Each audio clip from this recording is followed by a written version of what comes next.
تو پھر اللہ کہے گا ہاں ایک وعدہ باقی ہے جو آج اللہ پورا کرنا چاہتا ہے.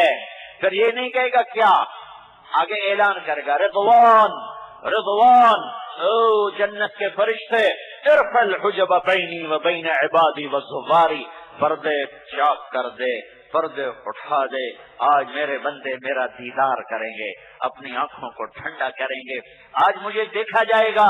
از لذت دیدارش خسرو چتواں گفتن سر دادن و جان دادن نادیدہ رخ یارے. جس رب کو دیکھے بغیر لوگ نیزوں پہ چڑھ گئے, سولیوں پہ چڑھ گئے, آروں سے چر گئے, پانی میں بہ گئے, آگ میں جل گئے, اور جانوروں کے آگے بھمبوڑ دیے گئے. آج وہ اللہ وہ اللہ جب سامنے ہوگا تو کیا سرور ہوگا, کیا کیف, کیا مستی. وہ اللہ جس کو دیکھے بغیر حسین کا سر نیزے پہ چڑھا ہوا ہے, اہل بیت کے سر نیزوں پہ چڑھے ہوئے ہیں, معصوم عبداللہ بھی پیچھے نہیں رہا ہے, وہ 2 سال کے بچے کا معصوم سا چہرہ مسکراتا ہوا بھی نیزے پہ چڑھا ہوا ہے. ہاں تمہیں کیا خبر اپنی تاریخ کی, تم نے تو دین کو بھی رواج بنا لیا, 10 دن رو پیٹ لیا, 12 دن ربیع الاول کے جلسے کر لیے, اور پھر وہی غفلت وہی غفلت وہی غفلت. کیا دین اتنا سستا ہے کہ 10 دن کے رونے پیٹنے سے جنت مل جائے گی, اور 12 دن کے جلسے جلوس اور شعر و شاعری سے جنت اگر ملتی تو یہ آل رسول کا سر نیزوں پہ کیوں چڑھتا, یہ اہل بیت کی بیٹیوں کو بازار میں کیوں گھسیٹا جاتا, ان کے سروں سے دوپٹے کیوں اترتے, ان کی چادریں کیوں پھٹتی, ان کے معصوم بچوں کے سر نیزوں پہ کیوں چڑھتے, حسین جیسے شہزادے کو کیوں گلیوں میں ان کے سر کو پھرایا جاتا, اور ابن زیاد جیسے لعین مردود جسے میں انسان بھی نہیں کہتا, میرا منہ کڑوا ہوتا ہے, اس کے سامنے اس حسین کا سر ہے اور وہ چھڑی سے منہ پہ مار رہا ہے, یہاں چھڑی مار رہا ہے, مسلسل مار رہا تھا. تو ابو برزہ یا انس کھڑے ہوئے اور فرمایا او بدبخت, یہ چھڑی ادھر سے ہٹا, میں نے ان ہونٹوں پہ اللہ کے نبی کے ہونٹوں لگتے دیکھا ہوا ہے, ان ہونٹوں کو نبی کے ہونٹوں نے چوما ہوا ہے, چھوا ہوا ہے. آج وہ سر کٹا پڑا ہے, آؤ پھر وہ جا رہا ہے, کٹا ہوا سر ملک شام جا رہا ہے. عاشق کا جنازہ ہے, ذرا دھوم سے نکلے, معشوق کی گلیوں میں ذرا گھوم کے نکلے. آج آل رسول حسین بن علی, حسین بن فاطمہ بنت محمد صلی اللہ علیہ وسلم کا کٹا ہوا سر شام یزید کو دکھانے کے لیے بھیجا جا رہا ہے. جنت سستی ہوتی تو یوں سر نہ کٹتے, یوں سر دھڑ کی بازیاں نہ لگتی, یوں کربلائیں قائم نہ ہوتی. یا اپنی تاریخ بدل دو, نئی تاریخ لکھو اور کربلائیں مٹا دو اس میں سے, اور ان کے پاگل ہونے کے فتوے جاری کر دو. اللہ کی جنت کو آگ لگا دو, اللہ کی جہنم کو بجھا دو, موت سے لڑ کے دکھا دو, قبر میں جانے سے انکار کر دو, منکر نکیر کو جواب دینے سے اکڑ جاؤ. اللہ کے فیصلوں کے آگے یا اکڑ کے دکھاؤ یا میں ہاتھ جوڑتا ہوں توبہ کرو, توبہ کرو, توبہ کرو, توبہ کرو. یہ غفلت بہت مہنگی پڑے گی, بہت مہنگی پڑے گی, بہت مہنگی پڑے گی. آج اللہ سامنے ہے, پردے اٹھے ہیں, جنہوں نے اللہ پہ جانے قربان کی ہوں گی, دیکھنے کا مزہ تو ان کو آئے گا. جو مزہ حسین کو آئے گا دیکھنے کا, وہ دوسرے کو کہاں آ سکتا ہے. جو عبداللہ بن حسین کو, جو ابو بکر بن حسین کو, جو عمر بن حسین کو, جو عثمان بن حسین کو, جو قاسم بن حسن کو, جو علی بن حسن کو, جو محمد بن حسن کو, جو عباس بن علی کو, جو جعفر بن علی کو, جو عثمان بن علی کو, یہ سب اہل بیت کے نام بتا رہا ہوں جو وہاں ذبح کر دیے گئے اور جن کے سر نیزوں پہ, یہ سب آل رسول ہیں, یہ اہل البیت ہیں, اہل البیت جن کے خون کا ایک قطرہ ساتوں زمین آسمان سے زیادہ قیمتی ہے. میرے نبی نے کہا حسن حسین جنت کے نوجوانوں کے سردار ہیں, اور ان کو ایسے لاڈ لڈائے ہیں میرے نبی نے کہ ایک دفعہ گھر میں تشریف لے گئے اور یوں ہاتھ زمین پہ ٹیک اور گھٹنے بھی ٹیک دیے اور اپنی کمر کو ایسے سیدھا کر لیا اور کہا آ جاؤ آ جاؤ, اپنی سواری پہ سوار ہو جاؤ. آگے حسن چڑھ بیٹھا, پیچھے حسین چڑھ بیٹھا, اور پورے کمرے میں میرا نبی چکر لگا رہا ہے اور یوں کہہ رہا ہے دیکھا تمہارا اونٹ کتنا زبردست ہے، دیکھا تمہارا اونٹ کتنا زبردست ہے، نعم المطیہ مطیتکما، اپنے اونٹ کو دیکھا ہے کیسا زبردست ہے، جن شہزادوں کے ساتھ دو جہان کا سردار قاب قوسین کے مقام والا، مقام محمود پہ بیٹھنے والا، شفاعت کبریٰ کا حق لینے والا، جنت کا چابی ہاتھ میں رکھنے، جنت کی چابی پکڑنے والا، اللہ کا جھنڈا اٹھانے والا، جس کی شفاعت کے بغیر حساب نہ ہو، جس کی شفاعت کے بغیر پل پار نہ ہو، جس کی شفاعت کے بغیر جنت کا در نہ کھلے، جس کے مقام محمود پر بیٹھنے سے پہلے حساب شروع نہ ہو، جس کے دعاؤں پر میرے رب کا غصہ ٹھنڈا ہو، جس کی شفاعت پر جہنمی جنت سے نکلیں، ہائے ہائے وہ یوں سواری بن رہا ہے، وہ سوار کیسے ہوں گے، وہ سوار کیسے ہوں گے، ایک کو زہر دے دیا، ایک کا سر کاٹ دیا، ہائے ہائے ہائے،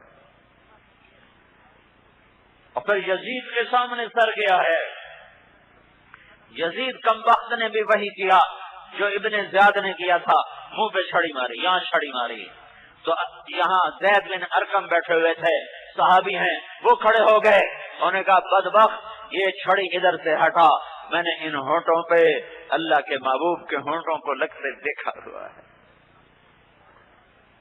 میرے بھائیو اللہ کو اپنی منزل بنا لو، آج اللہ سامنے ہے، اور میرے نبی نے فرمایا ہے ما منکم من احد الا سیحاضرہ ربہ لیس بینہ وبینہ ترجمان، سیحاضرہ ربہ محاضرہ، تم میں سے ایک مرد عورت کا نام لے کر اللہ حال پوچھے گا، ایک ایک کا حال پوچھے گا، نام لے کے پوچھے گا۔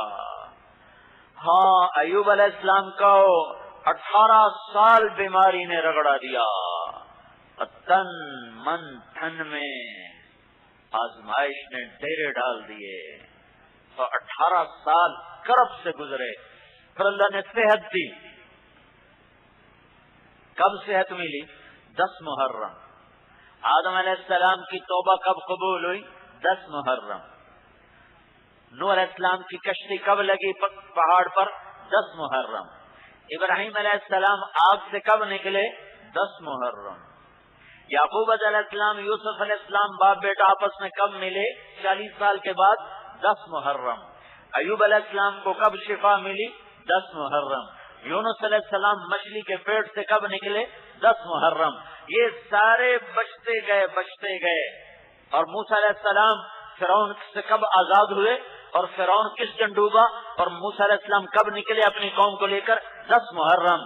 اور حسین 10 محرم کو شہید ہو گئے، اپنے بچوں سمیت، اپنے 4 بھائیوں سمیت، اپنے بھتیجوں سمیت، اپنے خاندان سمیت۔ ما منکم من احد، ایوب علیہ السلام سے کسی نے پوچھا نبی اللہ آپ کو بیماری کے دن یاد ہیں؟ تو فرمایا بیماری کے دن صحت کے دنوں سے زیادہ اچھے تھے۔ کیوں اچھے تھے؟ کہ جن دنوں بیمار تھا اللہ روزانہ پوچھتا تھا ایوب کیا حال ہے، اس پوچھ میں جو لذت تھی وہ اب صحت میں نہیں ہے۔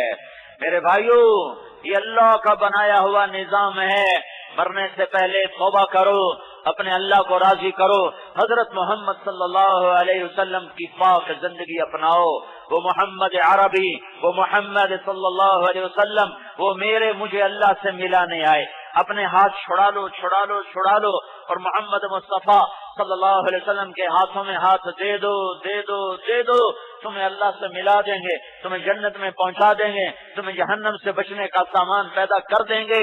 ان کے طریقوں پر آ جاؤ، ان کے ساتھوں میں ڈھل جاؤ، ان کی نقل اتارو۔ یہ میں نے نقل اتاری ہے، میں مولوی صاحب ہونے کی وجہ سے میری داڑھی پگڑی نہیں ہے، میں نے نقل اتاری ہے اپنے محبوب صلی اللہ علیہ وسلم کی۔ مجھے بتاؤ کیا نقل مار کے پاس ہوتے ہو کہ نہیں ہوتے؟ بولو، نقل مار کے پاس ہوتے ہیں کہ نہیں ہوتے؟ لوگ ہوتے ہیں، تو تم اپنے نبی کی نقل اتارو گے تو پاس نہیں ہوگے۔ اس کو اللہ نے ایک ہی سے تو عشق کیا، ایک سے ہی تو پیار کیا۔ والضحیٰ، تیرے روشن چہرے کی قسم، تیرے سونے مکھڑے کی قسم، واللیل اذا سجا، تیری زلفوں کی قسم، ہائے ہائے تیری زلفاں دی قسم، تیرے مکھڑے دی قسم، میرا جی چاہتا میں اپنی زبان میں بولوں پر تمہیں پھر سمجھ میں نہیں آئے گا.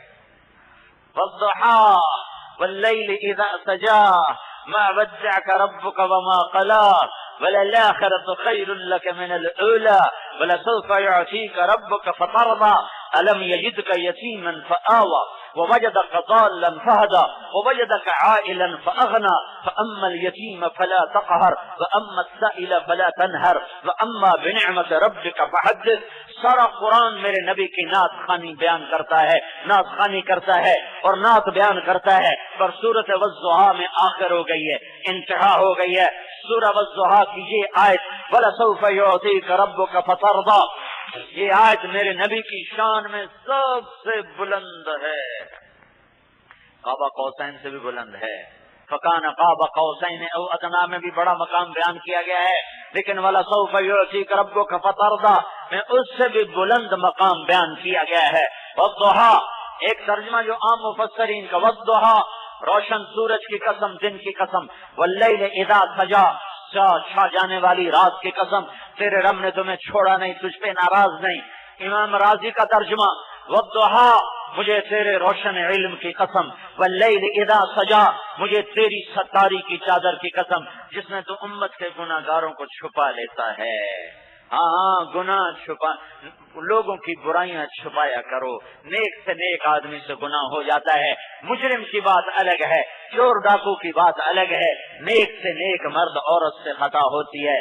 چادر ڈالا کرو، پردے ڈالا کرو، انگلی نہ اٹھایا کرو، زبان نہ کھولا کرو، ورنہ قیامت کے دن رسوائیاں مقدر ہو جائیں گی.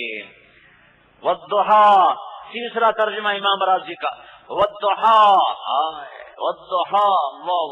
والضحیٰ اے میرے محبوب مجھے تیرے روشن چہرے کی قسم، واللیل اذا سجا مجھے تیری سیاہ زلفوں کی قسم، ما ودعک ربک وما قلا میں نے تمہیں نہیں چھوڑا، میں تم پہ ناراض نہیں ہوں.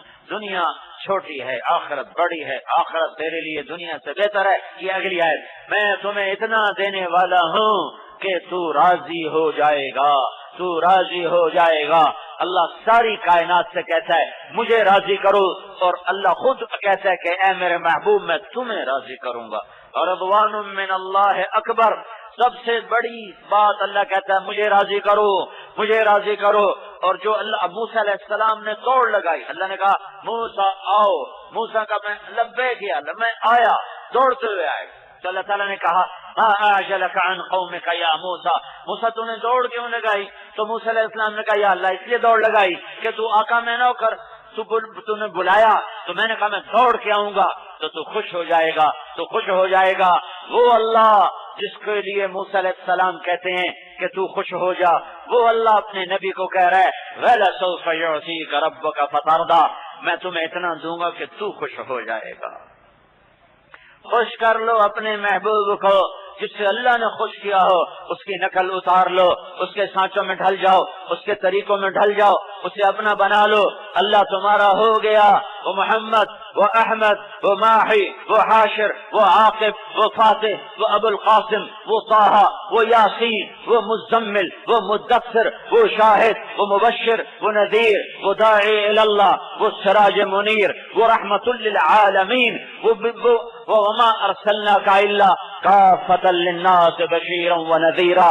ساری دنیا کا رسول، سارے انسانوں کا رسول، سارے جنات کا رسول، سارے نبیوں کا رسول، سارے فرشتوں کا رسول، وہ جنت کا چابی بردار، وہ اللہ کا جھنڈا اٹھانے والا، وہ قبر سے سب سے پہلے نکلنے والا، وہ ساری کائنات کی قیادت کرنے والا. سارے نبی اس کے جھنڈے کے نیچے سب سے اونچے مقام پر محمد مصطفیٰ کو دیکھو گے، سب سے بڑا حوض ان کا دیکھو گے، سب سے پہلے ان کی شفاعت دیکھو گے، سب سے پہلے ان کو جنت کی شفاعت کرتے دیکھو گے، سب سے پہلے ان کو جنت میں جاتا دیکھو گے. میرے نبی نے فرمایا سب سے پہلے میں جنت میں داخل ہوں گا اور میرے ساتھ میری امت کے غریب فقیر لوگ میرے ساتھ ساتھ داخل ہوں گے. غریب پہلے داخل ہوں گے، مالدار جنتی ہو کر بھی بعد میں داخل ہوں گے.